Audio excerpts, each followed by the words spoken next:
बंजारे बनजो ओना रे बंजा ओना रे आना रे ओना रे बंजा। हमारी भी तमन्ना है कि तू डॉक्टर बन के हम सब गाँव वालन की सेवा करे। क्या तुम्हें प्रेगनेंसी है? मैं इस कमीने को नहीं छोड़ूंगा, चाहे कुछ भी हो जाए।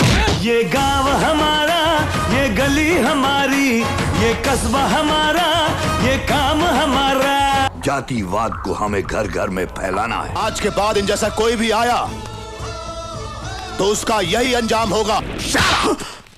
It's not a question of good and bad. It's a question of win and defeat.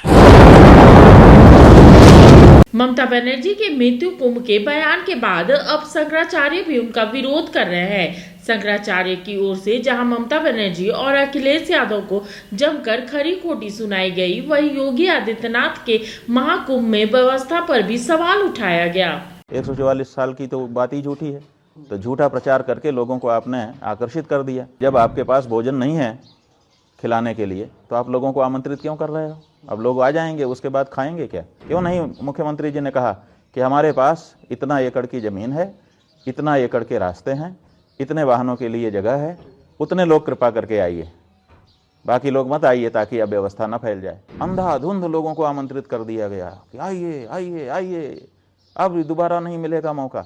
और उसके बाद कोई देखने वाला नहीं, पुरसा हाल नहीं। कि ये तो राजनीतिक दलों की अपनी भाषा होती है और जब मौका आता है तो वो लोग अपने ढंग से अपनी बात कहते हैं। लेकिन एक सनातनी होने के नाते, कुंभ में जाकर लौटे हुए अनुभवी होने के नाते और आप चैनलों के माध्यम से परिस्थितियों को देखने समझने के नाते हम क्या कहना चाहेंगे? आप ये बताइए कि 300 किलोमीटर का जाम लगता है, कुप्रबंधन नहीं है तो क्या है? जो लोग वहाँ पर पहुँचे हैं 25-25, 30-30 किलोमीटर उनको पैदल चलना पड़ता है अपना सामान उठा करके। कुप्रबंधन नहीं है तो क्या है? जो वहाँ पर जल स्नान के लिए धारा आ रही है उसमें मल जल मिला हुआ है, गंदे नालों का, स्नान के योग्य उसको वैज्ञानिक लोग नहीं मान रहे हैं और उसी में आप करोड़ों करोड़ लोगों को नहाने के लिए विवश किए हुए हैं। वो अपनी श्रद्धा से नहा रहे हैं, वो अलग बात है, लेकिन आपका तो काम था कि नालों को थोड़े दिन के लिए या तो रोक देते या तो डाइवर्ट कर देते ताकि कम से कम स्नान के समय शुद्ध जल उनको धारा का मिल सकता। वो नहीं कर पाए तो इसका मतलब क्या है? इसका मतलब है कि कुप्रबंधन है। आपको पहले से पता था, 6 साल पहले से पता था कि 6 साल के बाद कुंभ आएगा, 12 साल के पहले से पता था कि 12 साल के बाद कुंभ आएगा, तो आपने इस बारे में कोई प्रयास क्यों नहीं किए? तो कुप्रबंधन की तो, और इतने सारे लोग मारे गए। जब पहले से पता था कि लोग आएंगे, इतनी ही जगह हमारे पास है, तो उसकी योजना बनाई जानी चाहिए थी कि नहीं बनाई जानी चाहिए थी? तो जब कुप्रबंधन है और उसको कोई कह दे रहा है तो उसमें हम क्या करेंगे? हम किसी का पक्ष विपक्ष नहीं लेंगे, लेकिन जो सच्चाई है वो तो यही है कि आपको पहले से पता है कि ये हो सकता है, तो उसके बारे में आपको कोई ना कोई योजना बना करके रखनी चाहिए। और सरकारें तो एक योजना नहीं बनाती हैं, योजना एक ए, योजना बी, योजना सी, ऐसे 2-3-4 योजनाएं बना करके रखती हैं कि अगर ये गड़बड़ हुआ तो ये वाली, ये नहीं हुआ तो ये।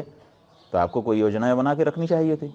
आपने कोई योजना नहीं बताई और प्रचार इतना कर दिया, और झूठा प्रचार। 144 साल की तो बात ही झूठी है, तो झूठा प्रचार करके लोगों को आपने आकर्षित कर दिया और आपके पास व्यवस्था थी नहीं। ये बताइए कि जब आपके पास भोजन नहीं है खिलाने के लिए तो आप लोगों को आमंत्रित क्यों कर रहे हो? अब लोग आ जाएंगे, उसके बाद खाएंगे क्या? और आपके पास खिलाने के लिए ना तो भोजन है, ना तो बैठाने के लिए जगह है, और आपने ढिंढोरा पीट दिया कि आइए आइए भंडारा चल रहा है। ऐसा होता है क्या? जितने लोगों की व्यवस्था आप कर सकते हैं उतने लोगों के लिए आप आमंत्रण करिए और उतने लोगों को ठीक से वहाँ पर जो भी किया जाना है करके वापस भेजिए, सुरक्षित आशीर्वाद लीजिए। ये तो ठीक लगता है। क्यों नहीं मुख्यमंत्री जी ने कहा कि हमारे पास इतना एकड़ की ज़मीन है, इतना एकड़ के रास्ते हैं, इतने वाहनों के लिए जगह है, उतने लोग कृपा करके आइए, बाकी लोग मत आइए ताकि अब व्यवस्था न फैल जाए, किसी के प्राण चले जाएं, ये मैं नहीं चाहूँगा।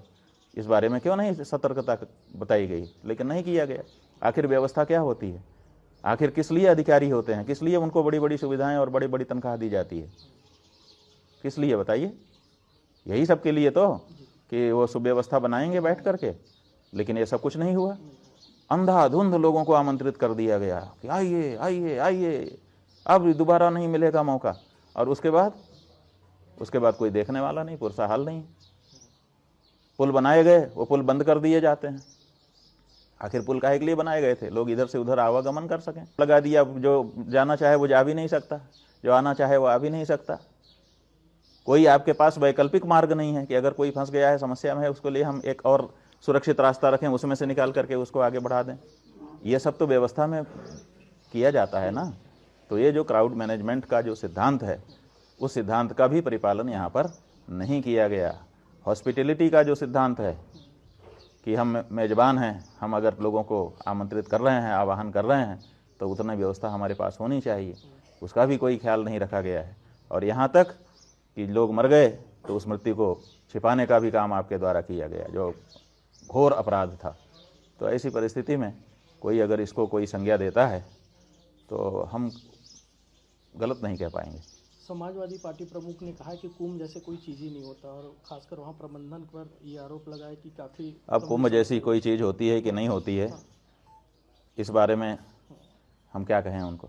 अगर जिस भी व्यक्ति ने, हम तो नहीं जानते हैं कि किस व्यक्ति ने ये कहा है, अखिलेश यादव, लेकिन कुंभ जैसी कोई चीज़ नहीं होती है तो जब वो मुख्यमंत्री थे तो उन्होंने कुंभ का आयोजन क्यों करवाया था?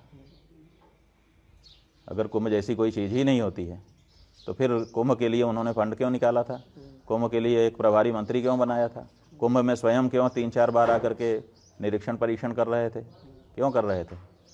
इसका जवाब उनको दे देना चाहिए। और अगर ये जवाब नहीं देते हैं तो हकीकत को छिपाने वाला बयान देने का उनको कोई अधिकार नहीं।